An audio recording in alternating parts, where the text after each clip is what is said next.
We will get started here in the kitchen. You know, the Hispanic culture is all around the valley, and one group hoping to teach all of us a little bit more about it through events this year is one organization we wanted to dive into today, and it's what this weekend is all about. It's food and culture, and joining us now is Frank Bolasic, Executive Chef at the Phoenician, and Chef Frank is participating in this Sabor event. Yes. It is benefiting, is it the CALA Alliance? Yes, it is. So we're so glad that you're here to share information about this. I want to jump right into the recipe. We'll learn a little bit more.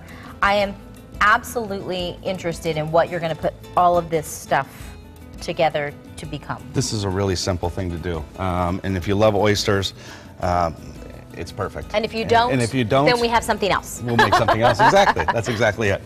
Am I grab this bowl right here. No, while you're grabbing that bowl, I have to share. This is what I learned this morning.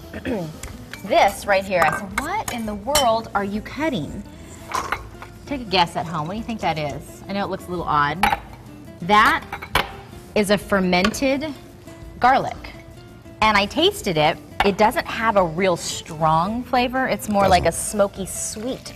It's balsamic-y or tamarind or molasses, or those are the flavors that come to mind when I eat it. I called it a sexy garlic, is what I called it. It is sexy garlic, it really is. So you've added a couple ingredients in here. What did we put? What's the liquid in there? This is vegetable stock. So vegetable stock, cucumbers, tomatoes, serrano chilies, a little bit of the black garlic.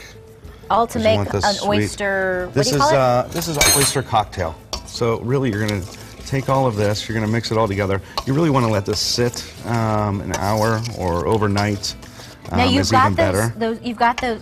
What are we calling those garlics? Dark garlics. Black garlic. Black garlic. Black garlic. Is as it sits, is it going to infuse some of the flavor? It's going to infuse more. That's why I say to let it sit a little bit longer. Now the oysters, because some people are weird with the raw oysters. So what I do is, and this just firms it up, but it's. I would be. You bring it in here. That little collection of some people. Some people. Yeah. It's it's a texture thing. So what I do is just bring it in here. Okay. You leave it in here like 30 seconds. You don't really want to cook them, but it brings them together, and you don't get the sliminess that you would. Okay. So if you didn't do that. Okay. So it's just going to be a little bit more put together. It's going to be more of a bite. It's a little more of a bite than a drink. The slime. Exactly. So you mix all this stuff together. You season it with a little salt and pepper. I think the presentation is what I was most impressed by, having not tried it yet, because the presentation here is so cool. I found these glasses. I love them. I saw the little mini cocktail glass. I said, "This is perfect." I had a martini glass, and when I saw these, I was like, "This is it." Anything mini makes it like 10 times. Absolutely. Mini makes it maxi. It does. In the appeal. It does, and it makes it a lot more expensive too. I'm sure it does. Mini vegetables and all that stuff is more. Yeah, I don't know either. There's less of it, and it costs you more. Yeah, it costs you a lot more. Right. So then we just take. Actually, you could put either the oyster in first, so you get a little bit of the juice in there as well. Okay, because that's the good stuff. That's the good stuff. Now tell me a little bit about, now I know the Sabor event, we mentioned that at the onset of this. Yes.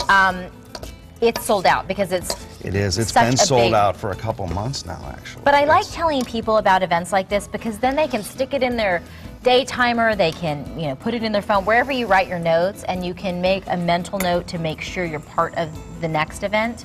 Right. And the anticipation of is pretty fun too. And this is the first one, so this is the inaugural event, and then we will be doing, I'm sure since it's sold out so quickly, we will definitely be doing it next year. Now tell me a little bit about the organization that you're trying to partner with here. CALA is trying to bridge the gap between the Latin culture and in my case, as much as I know about the food, bringing Latin flavors to the area and infusing the culture with flavor. America. Yeah, I like that. Yeah. Very good. So this is, I also like this.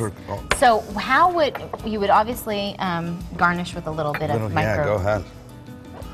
What are those called? Those are micro basil, or you could do chive, whichever you prefer. Put them on a cool little plate like that, and how easy is that? So you're not going to shoot one, huh? I got to do this one off camera. Okay. I've done an oyster on camera before. Well, Terry, I've done it once before. Come on. I'm telling you, just try it. Stephanie. Do it all in one and two. It's crunchy. Come on. This creates really awkward TV moments. I'm not going to lie. You're not even going to, I'm telling you, you're not even going to notice it. All right. I've tried oysters once before, and it wasn't my favorite, but. Here you go. Don't say I never gave you anything, okay, Terry? Woohoo! do. It's fresh and light, and you don't even notice the oyster. You're right. Good job. You need to, that's how I like them. A little bit put together. That makes a big difference, doesn't it? World of difference, Huge because I wouldn't have done it raw. All right, there you go. That is your gift from me to you.